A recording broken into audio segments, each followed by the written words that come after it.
Тағдырласым, сізбен ана атанар жолымда сыналған сынақтарым мен басымнан өткен сәтсіздіктер туралы бөліскім келеді. 3 жыл бұрын күйеуіме қойылған белсіздік диагнозына қарамастан, Алланың құдіретімен өзім организмдегі бір өзгерістерді байқай бастадым. Ешқандай емдеусіз тест тапсырып көрген едім, 2 полосканы анықтадым. Жолдасымда менде қуанышымда шек жоқ. Жақсы көңіл күйде болдық, бірақ ертеңінде таңертеңгісін қатты сезімге бой алдырдым ба, аздаған кровотечение бар екенін байқадым. Скорый шақырып ауруханаға баруға тура келді. Гинеколог қабылдауында дәрігер бірден ескертіп айтты: мужское бесплодие, яғни ер адам белсіздігін қойғандықтан сізде внематочный беременностьке қауіптілік жоғары болады деді. Бұған дейін 4 жылда бізде бірде рет бұндай оқиға болған емес. Бізге мужское бесплодие деп қойды, тек 5% ғана көтеруіңіз мүмкін деген. Бірақ Алланың құдіретіне сеніп жүре бердік. Дегенмен де УЗИға кіріп шыққанда дәрігердің күмәні расталды. Өкінішке орай операция барысында трубканы сақтай алмады, бірден алып тастауға тура келді, өйткені көп қан жоғалтып жаттың деп дәрігер ескертті ертеңінде. Алла сүйген құлын сынайды демекші, бұл да болсын Алланың берем деген ескертуі сынағы шығар деп мен де өз тарапымнан, жолдасым да өз тарапынан бұған сабырлықпен қарсы алдық. Қайғыру, күңеру деген болған жоқ, бірақ дегенмен көңілде бір жабырқау сезім болды. Жұмысымды аяқтап жазғы демалысқа шыққан соң, ауа райының 40 градус ыстығына қарамастан өзім туған қалама Алматыға барып қайтуға бел будым.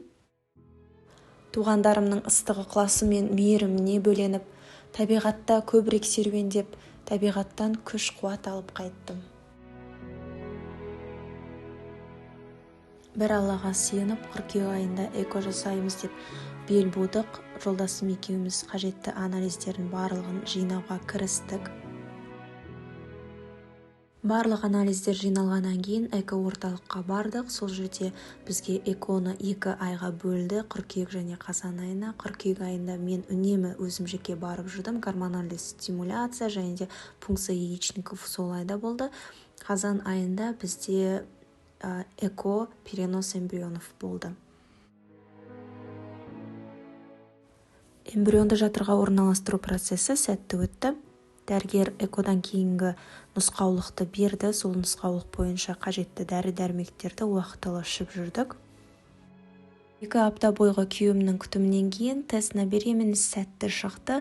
ХГЧ-да результат сәтті шықты. Эко орталықтан звондап құттықтады және де келесі аптада келіп УЗИға түсесіздер деп ескертті.